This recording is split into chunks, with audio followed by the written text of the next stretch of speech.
जय हिंद दोस्तों, आप सभी का स्वागत है द्वैत एजुकेशन और अन एकेडमी में। और आज है 4 दिसंबर, भारतीय नौसेना के लिए कुछ खास दिवस।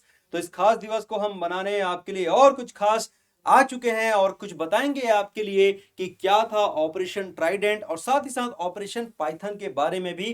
क्योंकि ऑपरेशन ट्राइडेंट तो आप सभी को पता है, लेकिन ऑपरेशन पाइथन क्या था बहुत कम लोगों को पता है। तो चलिए शुरुआत करते हैं बिना किसी देरी के। 4 दिसंबर को भारतीय नौसेना ने ऐसा क्या किया था कि आज का दिन जो है वो इतिहास में दर्ज हो गया स्वर्णिम अक्षरों में। आप सभी ने सुना होगा कि हम जो भारतीय लोग हैं कभी भी किसी भी देश पर या किसी भी लोगों पर पहले आक्रमण नहीं करते। तो सर ऐसी क्या आवश्यकता यहां पर आ गई थी कि हमको पाकिस्तानी सेना पर या फिर पाकिस्तानी नौसेना पर आक्रमण करना पड़ा? तो इसके पीछे की कहानी को थोड़ा सा हम पहले रिवर्स करेंगे, मतलब थोड़े से बैकग्राउंड के बारे में हम जानेंगे, उसके बाद हम यहां पर पहुंचते हैं। तो दोस्तों यहां पर आप लोगों को नजर आ रहा होगा, ये भारतीय आप लोगों को मैप दिख रहा है। इसमें ग्रीन कलर का जो पार्ट है वो आपका पाकिस्तान है, और यहां पर भी अगेन ग्रीन कलर का पार्ट दिख रहा है, वो भी आपका पाकिस्तान है। बोलोगे सर क्या बात कर रहा हो, सर ये तो बांग्लादेश है। लेकिन बेटा मैं आपको बांग्लादेश बनने की पहले की कहानी यहां पर सुना रहा हूं कि पूरी की पूरी जो आपकी जो स्टोरी है ना ऑपरेशन ट्राइडेंट, वो कैसे घूमती है, ये हम यहां पर समझने की कोशिश करेंगे। सबसे पहले आप लोगों को यहां पर नजर आ रहा है पाकिस्तान, जिसको हम लोग कहते थे इधर वेस्ट पाकिस्तान, और ये वाला रीजन कहलाता था आपका ईस्ट पाकिस्तान। 1947 में जब आजाद हुआ था भारत, तो बहुत सारे आपके देसी राजवाड़े भी हुआ करते थे। उनसे कहा गया कि भैया आप किसके साथ मिलना है, तो कुछ लोगों ने कहा कि हम तो अलग राज्य बनना चाहते हैं, हम इंडिपेंडेंट रहना चाहते हैं। कुछ ने कहा कि हमको पाकिस्तान के साथ जाना है। तो अल्टीमेटली जो भारत जब आजाद होता है, डिक्लेयर किया जाता है, तो ये जो हिस्सा आपको नजर आ रहा है ये पूरा भारत का हिस्सा था। और दो पार्ट में जो डिवाइड होता है वो तो रहता है आपका, एक ईस्ट पाकिस्तान, और ये तुम्हारा वेस्ट पाकिस्तान। 1965 को युद्ध लड़ी जाती है भारत और पाकिस्तान के बीच, जहां पर हम भारत जो रहते हैं पाकिस्तान को बिल्कुल उसके यानी कि नानी याद दिला देते हैं। और यह जो हिस्सा रहता है जिसको हम लोग लाहौर के रूप में जानते हैं, यहां तक हम घुस जाते हैं। बट स्टिल, चूंकि हमने जैसे पहले ही कहा कि हम भाई किसी को जानबूझकर नुकसान नहीं पहुंचाते, कि ठीक है बेटा कि तुम अपना पाकिस्तान लाहौर में रहो, लेकिन हाँ अब दोबारा हमारे तरफ मुड़ने की या हमारे तरफ देखने की गलती मत करना। लेकिन पाकिस्तान सुधरने वाला था नहीं। इसी बीच इंदिरा गांधी जो रहती हैं, आप सभी को पता होगा, भारत की एक lady iron officer, sorry lady iron के रूप में जिनको जाना जाता है, यानी कि जिनको हम लोग जानते हैं कि भारत की एकमात्र महिला प्रधानमंत्री जिन्होंने पाकिस्तानियों को भी भाई साहब घुटने टेकने के लिए मजबूर कर दिया था। तो 1971 की वो कहानी है जब कुछ पाकिस्तानी जो सोल्जर्स हैं या फिर पाकिस्तानी आवाम के कुछ लोग हैं जो भारत के लिए कुछ नापाक हरकतें करते हैं, ऑपरेशन जिब्राल्टर के रूप में जिसको जाना जाता है, इन लोग इंडिया में अटैक, यहां पर इस जम्मू कश्मीर वाले क्षेत्र पर क्या करते हैं, अटैक करते हैं। इनका जो मकसद था वो ये था कि कहीं ना कहीं हम भारत के शीश यानी कि यहां पे जम्मू कश्मीर को हम अपने हिस्से में ले ले या फिर पूरा का पूरा उसको स्वतंत्र कर दें। हालांकि इनका जो ऑपरेशन है वो विफल हो जाता है।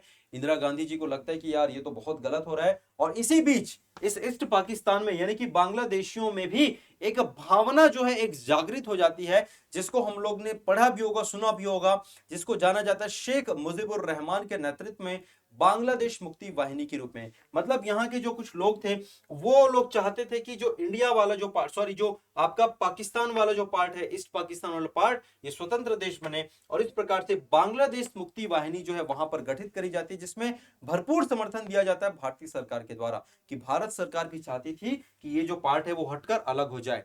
इसी बीच होता यूं है कि इंदिरा गांधी कहती है कि सैम मानिकशॉ, ये कौन थे सैम मानिकशॉ, आप सभी को पता होगा, ये फील्ड मार्शल हैं, है ना। आप सभी को पता होना चाहिए कि उस समय भारत के तत्कालीन गवर्नर, सॉरी भारत के तत्कालीन जनरल हुआ करते थे आर्मी के।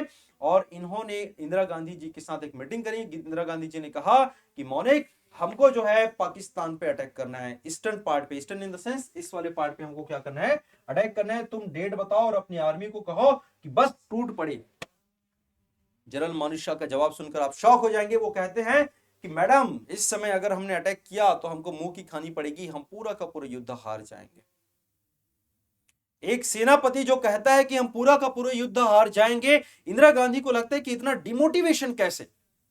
तब वो बताते हैं कि जिस समय आपने युद्ध की बातें करी ना, वो उस समय मानसून वाला समय है। और इस समय आप सभी को पता होगा कि ब्रह्मपुत्र जो नदी रहती है वो अपने उफान पर रहती है। दोस्तों उस समय उतनी ज्यादा टेक्नोलॉजी विकसित नहीं हुई थी कि हम पूरे के पूरे नदियों को, पुलों को पार कर सके और पाकिस्तानियों को धूल चटा सके, क्योंकि ऑफ कोर्स यहां पे पाकिस्तान की भी सेना यहां पर मौजूद थी। हालांकि इनको अपने आंतरिक युद्ध का या फिर आंतरिक गृह युद्ध का सामना करना पड़ा था, वो बात की बात है, बट स्टिल अमेरिका जैसे देश इनकी मदद कर रहे थे। और इस समय हमारे लिए संभव नहीं था कि यहां पर हम एक मोर्चा खोले और पाकिस्तान को हरा दें। इंदिरा गांधी पूछती हैं कि कब तक का समय लगेगा, तो कहते हैं कि बारिश ढल जाए, बारिश समाप्त हो जाए, उसके बाद हम करेंगे अटैक। तब तक हमको पूरा मौका भी मिलेगा, हमारे जो आर्मी के जो जितने भी ट्रुप्स हैं, नेवी हैं, एयरफोर्स हैं, सबको संभलने का मौका मिल जाएगा और रणनीति बना के हम लोग इस पर अटैक करेंगे। बोले ये तो बहुत सही बात है। और इसी रणनीति के तहत होता क्या है, आइए समझाते हैं आपको। यहां पर होता यूं दोस्त कि पाकिस्तान की कुछ एयर फोर्सेस जो रहती हैं हमारे भारतीय अड्डों पर, हमारे भारतीय ठिकानों पर हमले करने शुरू करती हैं। और इसके जवाब में हम लोग इनके एयर फोर्स से हम लोग हमला के जवाब नहीं देते, हम लोग जवाब देते हैं बेटा इन लोगों को अपने नेवी से। बोले सर कैसे? तो सुनिएगा कहानी जिसकी हमने यहां पर शुरुआत करी थी, जिसको हमने बताया था कि क्या थी। ये तो मैंने स्टोरी बता दी आप लोगों को, बैकग्राउंड स्टोरी। अब असली कहानी पर हम लोग पहुंचते हैं। यहां पर यदि हम नोटिस करेंगे तो हमारे पास तीन हमारे जो योद्धा रहते हैं, यानी कि तीन हमारे जो पोर्ट होते हैं, आईएनएस निर्गट, आईएनएस निपट एंड आईएनएस वीर। इनके नाम को पढ़िएगा जरूर, आईएनएस वीर, आईएनएस निपट एंड आईएनएस निर्गट। ये आईएनएस निपट और निर्गट दोनों मिलकर निपटा देते हैं पाकिस्तानी पूरी की पूरी जहाजों को। जिसमें सबसे पहले जहाज की जो हम लोग बातें करते हैं, या फिर सबसे पहले इनके जो शिप की जो हम बातें करते हैं, वो रहता है आईएनएस खैबर। होता क्या है ना कि यहां पर कराची जो पोर्ट आपको नजर आ रहा है, पाकिस्तान का पूरा रसद, पाकिस्तान का पूरा ऑयल फील्ड, पाकिस्तान की मैक्सिमम जो चीजें रहती है वो कराची के इर्द गिर्द रहती हैं। तो हमारा जो मेन टारगेट होता है वो पाकिस्तान के कराची वाली जो पोर्ट है उसको निपटाना। कराची पोर्ट के आसपास ये तीनों के तीनों जो PNS Shahjahan, PNS Khyber and PNS Muhafiz जो यहाँ पर तैनात रहते हैं। बेटा एक सिंपल सा अंतर मैं आप लोगों को बता दूं, पीएनएस यानी कि आपका पाकिस्तान एंड आईएनएस यानी कि आपका इंडिया, है ना। तो Indian naval ship INS and Pakistan naval ship आपका पीएनएस। तो कंफ्यूजन मत होना आईएनएस और पीएनएस में। तो एक्चुअली होता यूं है ना, कहानी सुनिएगा बड़ा ध्यान से, बड़ी इंटरेस्टिंग स्टोरी है कि यहाँ के जो लोग रहते हैं, पाकिस्तान की जो आपकी एयरफोर्स जो रहती है, वो रात में देख नहीं पाती।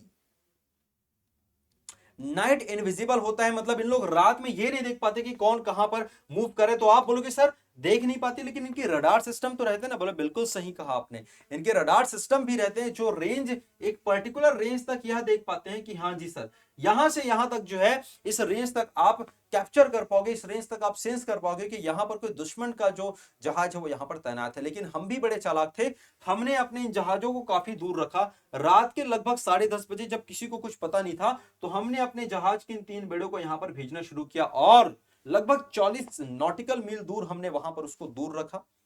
पता चला कि भाई साहब पाकिस्तान वालों के पास तो ऐसा कोई ऐसा कोई विजन नहीं है जिसे रात में वो देख सकें। अब जैसे ही थोड़ा सा हम लोग आगे बढ़ते हैं तो हमको नजर आता है आईएनएस खैबर। और आईएनएस खैबर पे सबसे पहली बार जो हम लोग जो बोलते हैं ना सरफेस टू सरफेस जो मिसाइल हम दागते हैं। बोले कि सर सरफेस टू सरफेस कैसे? जी हाँ बिल्कुल, ऐसा मिसाइल जो किसी सरफेस से किसी दूसरे सरफेस पर दागा जा सके, इसको सरफेस टू सरफेस कहते हैं। एयर टू सरफेस नहीं है, ना ही सरफेस टू एयर था, ना ही एयर टू एयर था। ये सरफेस यानी कि सतह से सतह पर दागा जा रहा था। मतलब आईएनएस निर्घट से ये दागा जा रहा था आईएनएस खैबर पर। आईएनएस खैबर के बॉयलर पर जाके टिकता है और देखते ही देखते आईएनएस खैबर का जो बॉयलर है वो एक पॉइंट से नीचे डूबना शुरू होता है। और इनको लगता है कि कहीं ना कहीं जो दुश्मन है उन्होंने हम पर अटैक कर दिया है। और इनके जो सेना है यानी कि नौसेना के जो लोग हैं, उन लोग सिग्नल भेजते कि भैया हम पर भारतीय नौसेना ने नहीं, भारतीय एयरफोर्स ने अटैक किया। कहानी यहीं से गड़बड़ाती मेरे दोस्तों। जी हां, इन्होंने सिग्नल भेजा कि भाई साहब भारतीय नौसेना ने नहीं, भारतीय एयरफोर्स ने हम पर अटैक किया है। और ये लोग हैं पूरे के पूरे लोग भारतीय एयरफोर्स के, मतलब देखने लगते कि कहां से आया क्या हुआ करके। इनको पता ही नहीं कि यहां पे हमारे 3 जो लोग हैं जाकर अपना जो अड्डा जमाए हुए हैं। इनको समझ नहीं आता, संभलने का मौका मिल जाता है, अगेन हम वहां पर फिर से अटैक करते हैं और 200 से भी ज्यादा लोग समुद्र में समा जाते हैं।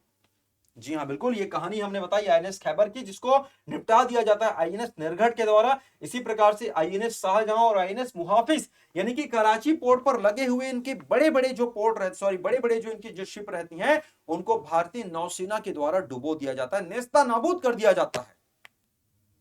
अब जो लड़ाई इन लोग फ्रंट पर लड़ने वाले थे, मतलब यहां पर लड़ने वाले थे, पूरा का पूरा ध्यान यहां पर चला जाता है, कराची पर चला जाता है। और इस प्रकार से कराची के जो लाइक यहां पर अगर हम बातें करते हैं, जितने भी इन लोगों के मेन जो शिप थे, जहां पर इनके जो ईंधन आते थे, जहां पर इनके जो रसद हुआ करते थे, एक प्रकार से पूरा का पूरा जो सेंटर हुआ करता था इनके नौसेना का, उसको ध्वस्त कर दिया जाता है भारतीय नौसेना के द्वारा। और ये जो पूरी की पूरी जो घटना रहती, इसमें हमारे भारतीय नौसेना के किसी भी जवान हताहत नहीं होते, और देखते देखते ये पूरा का पूरा घटना को अंजाम दे दिया जाता है, जिसको ऑपरेशन ट्राइडेंट के रूप में जाना जाता है। लेकिन स्टार्टिंग में मैंने आपको बताया कि ऑपरेशन पाइथन भी था। What is the operation Python? तो 4 दिसंबर की जो सुबह है वो तो ये सारी की सारी चीजें कर दी जाती है, लेकिन 8 और 9 दिसंबर तक पूरी तरीके से कराची पोर्ट को, या फिर कराची जो नौसैनिक अड्डे थे, इसको पूरी तरीके से जो ध्वस्त किया जाता है, वो ऑपरेशन पाइथन का हिस्सा था। तो इस प्रकार से दोनों के दोनों ऑपरेशन, जिसको ऑपरेशन ट्राइडेंट या ऑपरेशन त्रिशूल के रूप में जाना जाता है, और ऑपरेशन पाइथन, इसी की याद में हम भारतीय नौसेना दिवस मनाते हैं। भारतीय नौसेना दिवस की अगर हम बातें करते हैं तो शम नो वरुण इसका ध्येय वाक्य है, जिसको लिया गया है तैत्रेय उपनिषद से। इसके अलावा अगर हम बातें करते हैं तो भारतीय नौसेना का जो झंडा है, जो फ्लैग है, हाल ही में अपडेट किया गया था।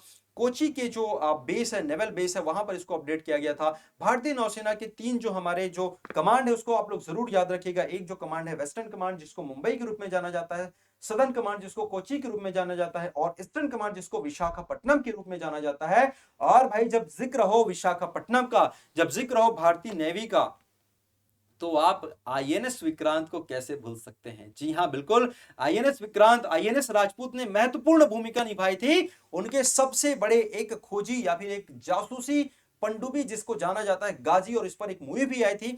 तो आईएनएस गाजी, आईएनएस विक्रांत, इन सभी पर हम लोग कहीं और चर्चा करेंगे, कभी और मिलेंगे। तब तक आप बने रहिए हमारे साथ अद्वैत एजुकेशन के संग, अनअकैडमी के संग।